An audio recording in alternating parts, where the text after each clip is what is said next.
Well, Britain has announced plans to challenge Ecuador's decision to provide asylum to WikiLeaks founder Julian Assange in its London embassy. On Thursday, Hugo Swire of the British Foreign Office said in a statement, quote, Ecuador must recognize that its decision to harbor Mr. Assange more than 3 years ago has prevented the proper course of justice.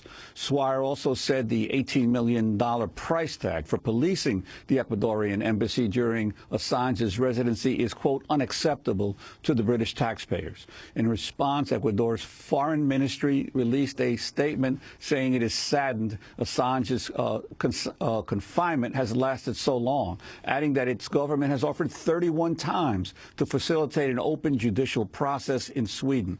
The statement noted, quote, that Ecuador deplores the continued inaction of British and Swedish authorities over almost 1,000 days. This comes just a day after Swedish prosecutors dropped part of the sexual assault inquiry against Assange, but the most serious part of the probe remains in place, even though he has never been formally charged.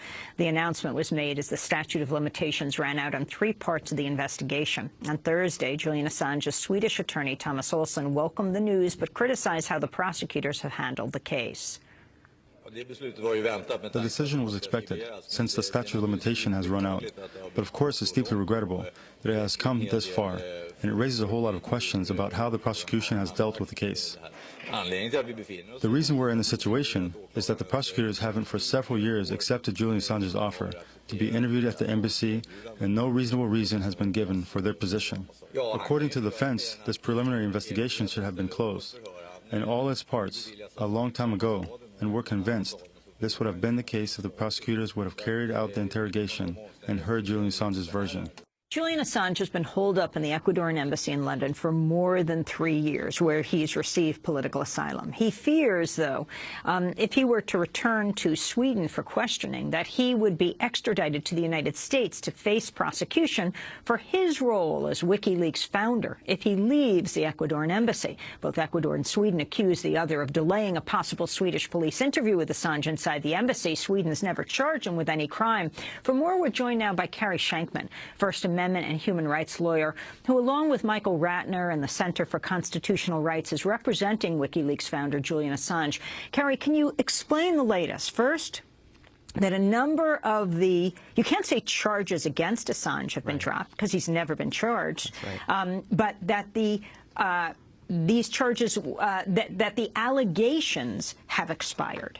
That's right. So I want to take a little step back, because I think doing a lot of these interviews, and it's always tough for us on the legal team to communicate this case, because just as you pointed out, Amy and Juan, it's so complicated. You have Sweden, you have the UK, you have Ecuador, you have the United States, you have Assange, who's been in an embassy for over 3 years.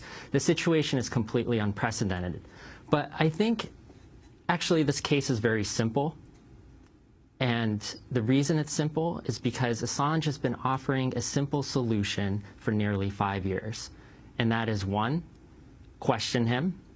He's been saying for years to the Swedish prosecutor while in Sweden, and then upon going to the UK, joined now by Swedish courts, UK, Ecuador, to come question him. So that's 1. 2, and these are around issues of allegations of sexual assault. In the case of the allegations of one woman, there were 2 women. One has been dropped entirely now. That's right. No, that's right. And now a more serious charge of sexual assault is continuing. The inquiry is continuing, though he has not been charged. I mean, the allegation. He hasn't been charged. So, like I said, first, he's been asking to be questioned, and the prosecutor has firmly refused to do so. And second, he's been asking for a simple promise from the UK and Sweden to promise not to extradite him to the United States, where he faces the most unprecedented attempt to prosecute him in U.S. history under the Espionage Act.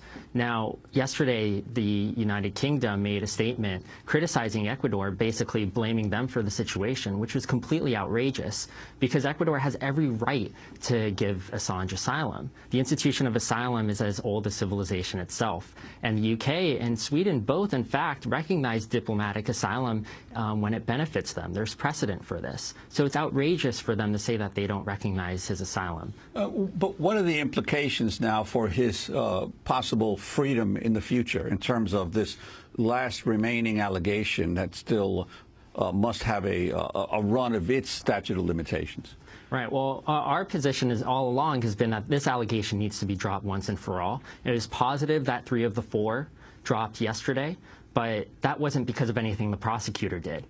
It was because the prosecutor was literally forced to, and that's been a trend in this case. Every bit of progress has been the prosecutor being forced either by a court, now by a time limit. But the Swedish courts were criticizing the prosecutor. That was 9 months ago. They were asking, what are you doing with this case? What are you doing with this case? That's when there are 4 allegations, and now there's just 1.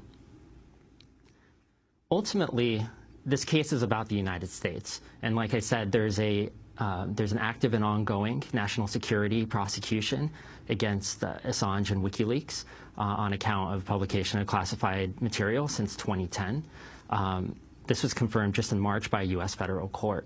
And it's been widely criticized by free speech and human rights organizations. Actually, just this last year, over 50 organizations criticized the Justice Department for continuing the investigation because it threatens the very freedom of the press. So going after WikiLeaks would set a precedent that would have devastating effects on the news gathering process and First Amendment freedoms.